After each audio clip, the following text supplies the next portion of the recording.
Our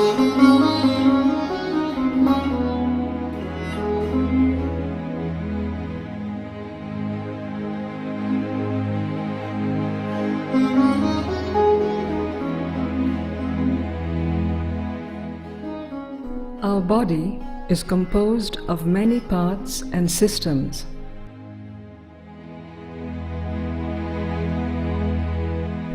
This is an objective view.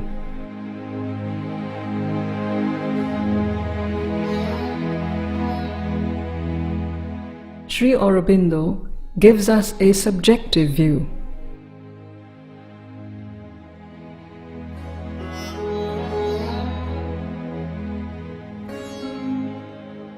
This is a symbolic map of our psychological parts.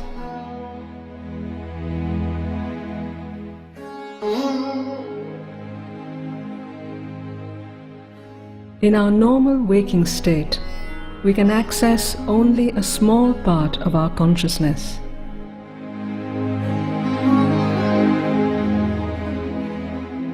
But through yoga, we can access a wider range above, below, and within.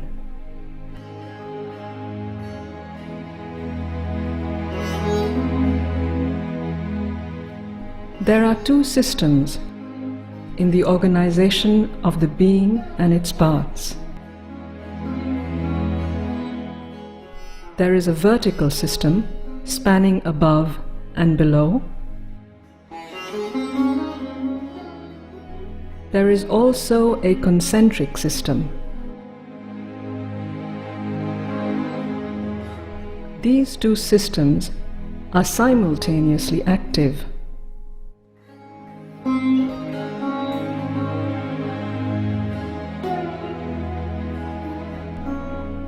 On the vertical axis, the ranges above are superconscient, and the ranges below are subconscient and inconscient.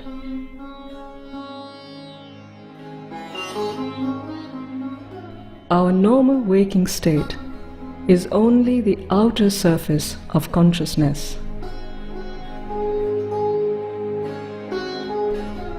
Behind our waking state are the vast inner ranges that are subliminal.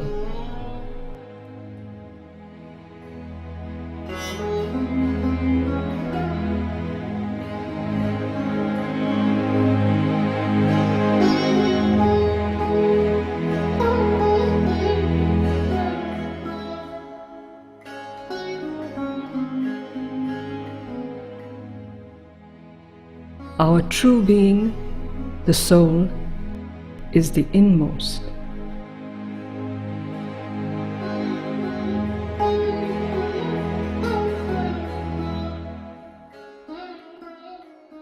The concentric system is grouped as the outer, the inner, and the inmost.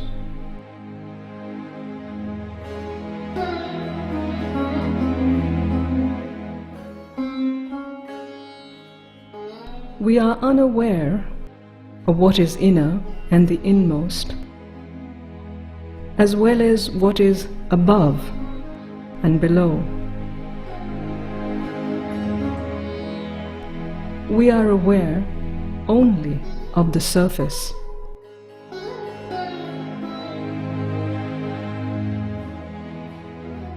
By stepping inward, we can observe the surface movements of our consciousness.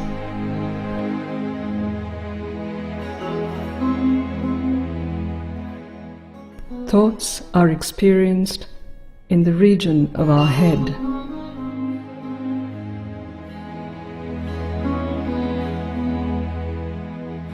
The movements of emotions, passions, drives and desires are experienced in the chest and below. From the hip and below are the largely unconscious movements. We are normally lost in these surface movements. These movements reflect three different parts of our being: mind, vital, and physical. These three parts are woven into each other in their normal operations. Discerning these three parts and their intermixing is the first step into our inner world.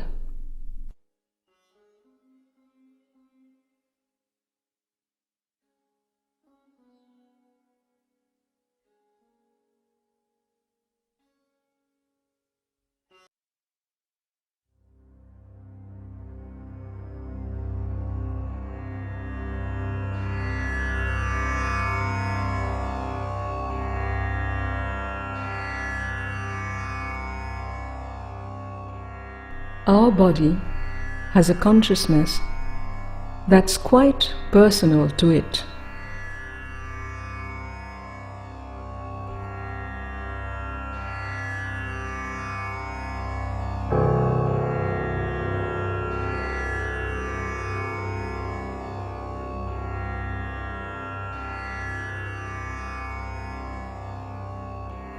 There is an automatic intelligence and organization at work, managing incredibly complex operations.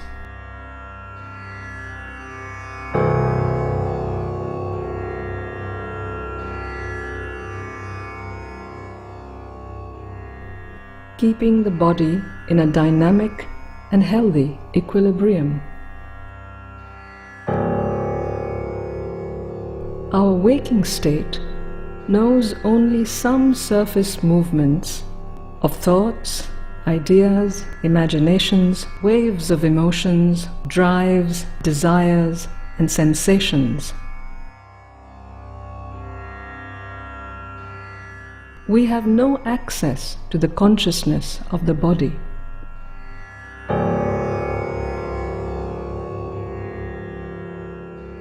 The body regulates itself independent of our conscious mind.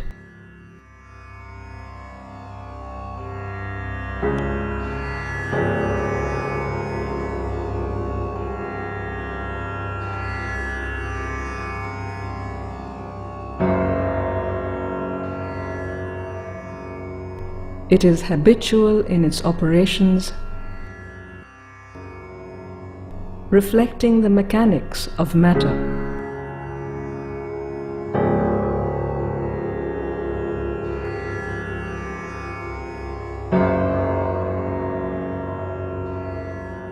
The body is a product of evolution of consciousness in matter.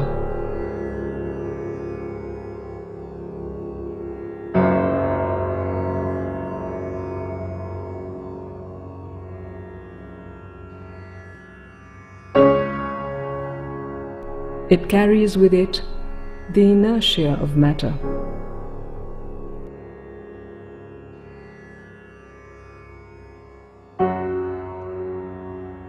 The body consciousness conserves and preserves all its habitual movements.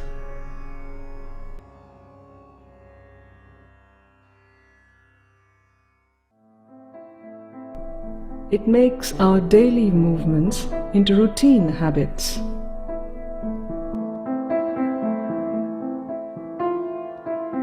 This allows the habits to animate our daily life independent of our conscious mind.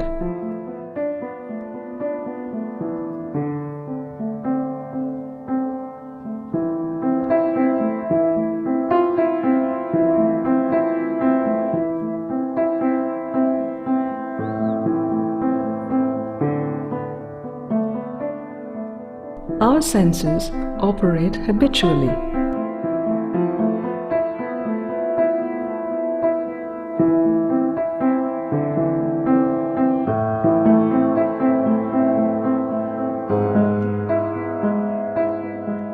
Our desires become habits under the influence of the body consciousness.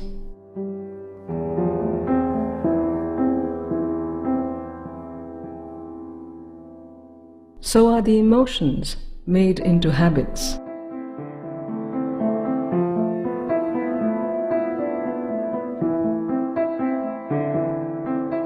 The body consciousness makes even our thoughts into habits.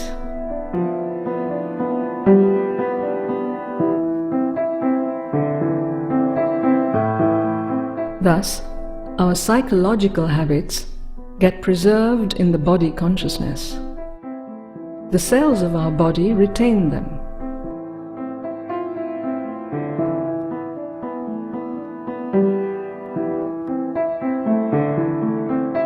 As we get old, the habits get etched deeper into the body and will be more difficult to change them.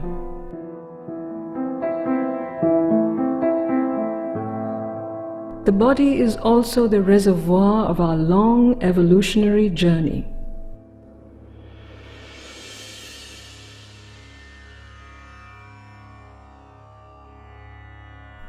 It preserves our past as habitual movements. The physical consciousness is passive, habitual, and mechanical. It responds habitually to external contacts.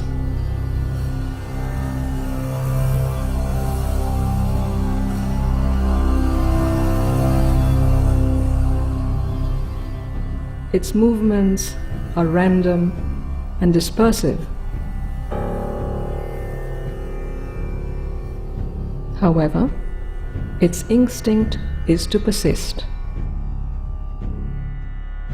Physical self-preservation and resistance to change are native to it. And its refusal to change is one of the greatest obstacles in transforming ourselves. It has a will of its own, quite independent of the will of the conscious mind and its ideas. It can learn new movements, but this requires repetition of the movement till it becomes automatic and habitual.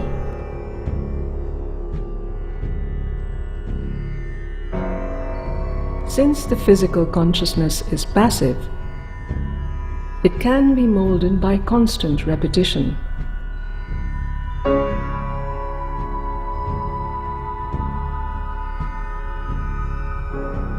The passivity of the physical consciousness is exploited by the advertising industry to create new habits by repeated impressions.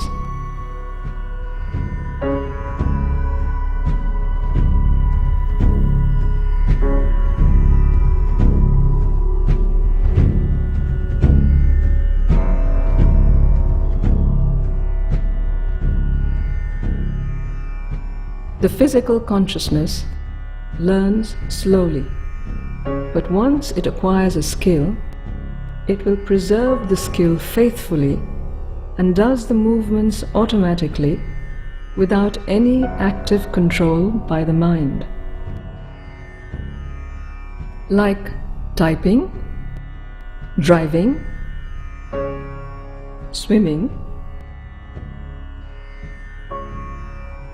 dancing, and playing musical instruments.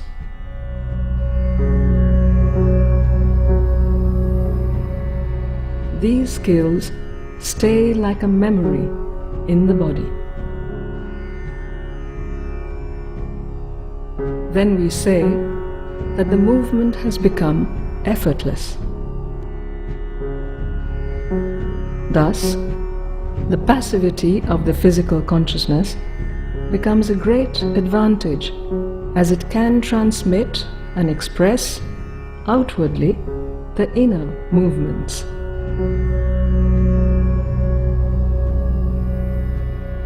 The physical consciousness can be made supple and receptive through physical education.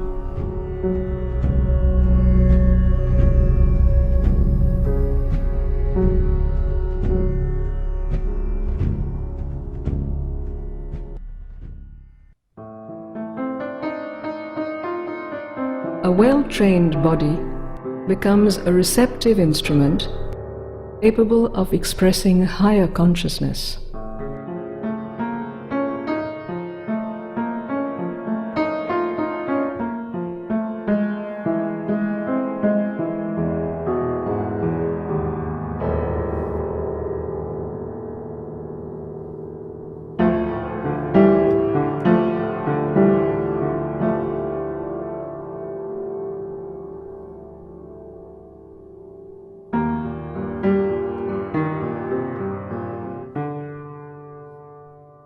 The nature of the vital is fluid and dynamic.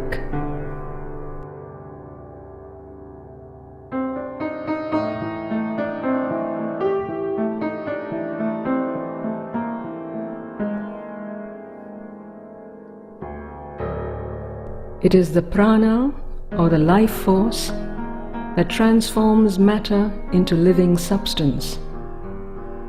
It brings in the movement of growth.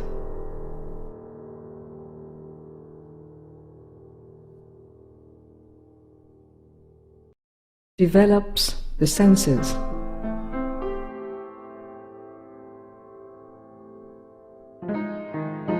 And emerges as complex nerve currents. This life force eventually bursts out as the spectacular vitality and play of life on earth.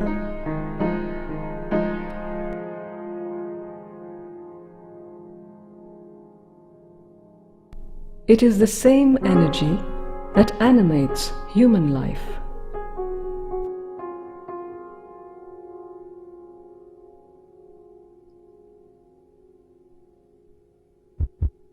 Our breath and heartbeat are the most tangible physical rhythms of the vital energy animating the body. Practices like pranayama and hatha yoga are some of the physical methods which energize and balance the vital energy in the body. Sri Aurobindo approaches the vital energy from a psychological perspective. The surface movements of the vital are subjectively experienced, predominantly in the frontal region of the body. These surface movements can be broadly grouped into three. The higher vital, or the region of emotions. The central vital, which is the region of strong drives and passions.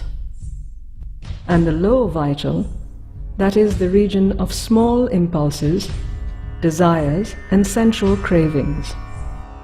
The word low vital is not used in any derogatory sense. It refers only to its position in the hierarchy of the planes. Learning to distinguish these paths is a necessary step towards the mastery of the vital.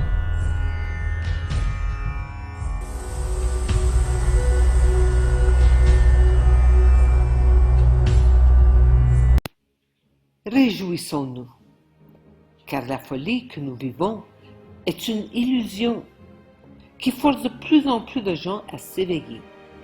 Cependant, nous devons avoir de la compassion pour ceux qui sont incapables de s'éveiller, parce que l'injection d'ARNM a créé une séparation avec l'âme individuelle. La seule façon de sortir de l'illusion est la non-conformité absolue.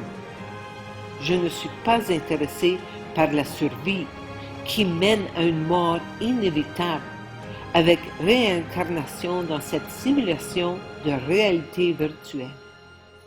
Je choisis de vivre à tout prix. Les plus courageux ont désormais consciemment choisi de sortir de l'illusion et continueront l'évolution de conscience sur la spirale ascendante de cristal. pensez à visionner les nombreuses vidéos que j'ai créées sur les spirales des ondes temporelles. Je sais que mon expérience en prison était une bénédiction, car elle m'a forcé à quitter le Canada et ce qui était perçu comme une vie parfaite de dentiste très prospère et de mère de 2 merveilleux enfants. J'ai accédé au courage en moi. Je me suis abandonné à mon âme et j'ai sauté dans l'inconnu complet. Aujourd'hui, je suis en mesure d'offrir des conseils à ceux qui choisissent de vivre en Colombie ou Équateur. Un séjour de longue durée aux cascades à Café Retiro coûte 400 $ par mois. Je propose également des soins dentaires reconstructifs à un prix très abordable. Enfin, je suis guidé par les enseignements de Sri Aurobindo et de la Mère. Le yoga intégral de Sri Aurobindo va au-delà de la libération individuelle et entreprend une transformation collective sur Terre. Après le décès de Sri Aurobindo, la Mère poursuivit leur travail et le 29 février 1956, elle amena dans l'atmosphère terrestre la conscience supramentale sur Terre. Depuis, le supramental agit sur Terre comme un pouvoir actif d'évolution. Une nouvelle phase d'évolution a commencé au milieu de l'effondrement du vieux monde. Le yoga intégral vous convie à une aventure de conscience sans précédent. Veux-tu nous rejoindre? Amour infini.